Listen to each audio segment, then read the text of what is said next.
নমস্কাৰ নিউজৰ বাতৰিলৈ স্বাগতম জনাই ষ্টুডিঅ'ৰ মজিয়াত মই উৎপল দাস চাহকাজিৰ বাতৰি নৱদ্বীপ মইনা পাৰিজাত চন্দন নগৰ ৰাইজৰ সহযোগত চেমনীয়া বিহু আখৰাৰ সফলভাৱে সামৰি পৰে নিউজ নাৰেক ৰিপৰ্ট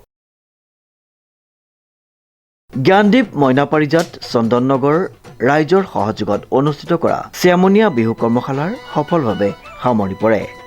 উল্লেখযোগ্য যে যোৰহাট চন্দননগৰ জ্ঞানদীপ মইনা পাৰিজাতৰ উদ্যোগত আৰু নগৰবাসী ৰাইজৰ সহযোগত অনুষ্ঠিত চেমনীয়া বিহু কৰ্মশালাৰ এটি গাম্ভীৰ্যপূৰ্ণ অনুষ্ঠানেৰে এক বৰ্ণাঢ্য সামৰণি অনুষ্ঠান সুকলমে অনুষ্ঠিত হৈ যায় উল্লেখযোগ্য যে শিশুসকলৰ দ্বাৰা এই কৰ্মশালাখনিয়ে কেৱল আনন্দ আৰু উৎসৱৰ পৰিৱেশ সৃষ্টি কৰি থকাৰ লগতে তেওঁলোকৰ বৌদ্ধিক শৈক্ষিক সাংস্কৃতিক দিশৰ বিকাশৰ ক্ষেত্ৰতো এক গুৰুত্বপূৰ্ণ ভূমিকা পালন কৰি আহিছে এই কৰ্মশালাখনিৰ মূল উদ্দেশ্য আছিল শিশুসকলৰ মাজত লুকাই থকা প্ৰতিভা উন্মোচন কৰা আৰু অসমীয়াত্বৰ গৰ্ব বঢ়োৱা শৈক্ষিক আৰু সাংস্কৃতিক ৰাজধানী হিচাপে পৰিচিত আমাৰ যোৰহাটত আচলতে সাংস্কৃতিক দিশত উত্তৰণৰ বাবে বিভিন্নজন আচলতে বিভিন্ন সংগঠন বা এনেকৈ যত্ন কৰি আহিছে তাৰ ভিতৰত আমিও আমি চন্দননগৰ জ্ঞানদীপ মইনা পাৰিজাতৰ জৰিয়তে আমাৰ অঞ্চলৰ শিশুসকলৰ উত্তৰণৰ কাৰণে আমি যত্ন কৰিছোঁ বিভিন্ন ক্ষেত্ৰত আমি ধৰক বিভিন্ন সাংস্কৃতিক ক্ষেত্ৰত আমি যত্ন কৰি আহিছোঁ অতীজৰ পৰা এইবাৰ আমি যিহেতু আমাৰ বিহু অসমীয়া বিহুৰ মেইন আমাৰ বুলি ক'ব পাৰি সংস্কৃতিৰ ক্ষেত্ৰত গতিকে এইবাৰ আমি এখনি বিহু কৰ্মশালা অনুষ্ঠিত কৰিলোঁ আমাৰ ইয়াত সহযোগ আগবাঢ়িছে হৈছে মুখ্য প্ৰশিক্ষক হিচাপে প্ৰবীণ বৰা শিখা ভৰালী আৰু আমাৰ প্ৰজ্ঞা দত্ত আমি যত্ন কৰিছোঁ যাতে আমাৰ শিশুসকলে বিশেষকৈ প্ৰায়ভাগ শিশু আজিকালি দেখোঁ যে আমাৰ ইংৰাজী মাধ্যমত বিদ্যালয়ত পঢ়ে গতিকে তেওঁলোকে অসমীয়াৰ মূল স্তম্ভৰ যিখিনি আছে সেইখিনিৰ বিষয়ে বৰ অৱগত নহয় গতিকে আমি যত্ন কৰিছোঁ এইবাৰ যাতে অসমীয়াৰ সম্পূৰ্ণ যিটো অসমীয়া সংস্কৃতি তেওঁলোকে গ্ৰহণ কৰিব পাৰে শিকিব পাৰে আৰু আগবাঢ়ি যাব পাৰে গতিকে যত্ন কৰিম আৰু আগলৈও আমি ভাবিছোঁ এনেকৈ যত্ন কৰি যাম 25 মাৰ্চৰ পৰা আৰম্ভ হোৱা এই কৰ্মশালাখনি 6 এপ্ৰিললৈ অনুষ্ঠিত কৰা হয় চন্দননগৰৰ বিষ্ণুজ্যোতি কলাংগন প্ৰাংগণত অনুষ্ঠিত হোৱা এই কাৰ্যসূচীত বিভিন্ন প্ৰতিভাৱান শিশুৱে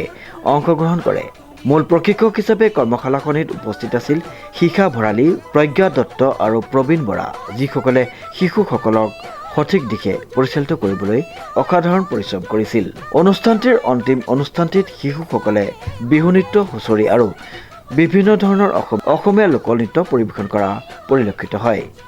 এই ধৰণৰ কৰ্মশালাই তেওঁলোকক নিজস্বতা চিনাকি কৰাই দিয়ে আৰু সমাজৰ বাবে উপযুক্ত নাগৰিক হিচাপে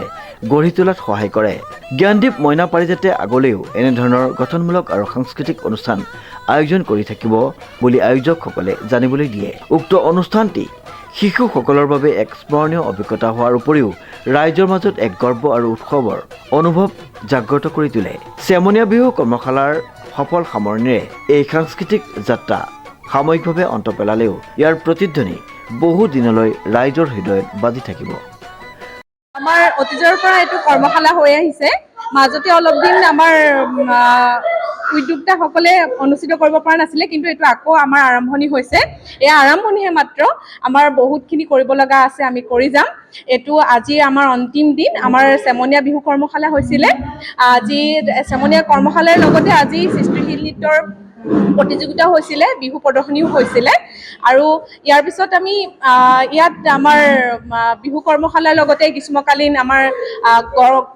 কৰ্মশালা হয় আৰু সেইখিনি আমাৰ হৈ থাকে য়োগাও হয় এইখিনি আৰু যদি কোনোবাই আমাৰ ইয়াত যোগদান কৰিম বুলি ভাবিছে আপোনালোক অতি আহিব পাৰে আৰু আমাৰ ইয়াত শিশুসকলৰ বিকাশৰ কাৰণে বিভিন্ন ধৰণৰ মেলটো আচলতে আমাৰ শিশুসকলৰ এটা বৌদ্ধিক বিকাশ আমাৰ ইয়াত প্ৰথমে মইনাসকলক ইয়াত দিয়া হয় যাতে প্ৰথমে আমাৰ মইনাসকলৰ ষ্টেজত উঠি ভয়টো ভাগক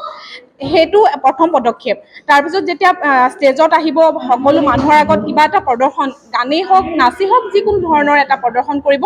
লাহে লাহে তেওঁলোক বিকশিত মানে তেওঁলোক যিকোনো ধৰণত বিকশিত হৈ গৈ থাকে আৰু সেইটো আমাৰ প্ৰথম ষ্টেপহে তাৰপিছত তেওঁলোকে বিভিন্ন ধৰণে বিকশিত হৈ গৈ থাকে সৃষ্টিশীল নৃত্যৰে প্ৰতিযোগিতা আছিলে সৃষ্টিশীল আমাৰ আচলতে খন্তেকীয়া মানে আমি বহুলভাৱে পাতিবলৈ অলপ অসুবিধা হ'ল, কাৰণ স্কুলখিনিও খুলি দিলে। সেয়ে আমি অকল ইয়াত আজি সৃষ্টিশীলে কৰিছোঁ, কিন্তু আমাৰ গৰম বন্ধ আহি আছে, সেইখিনি আমাৰ এটা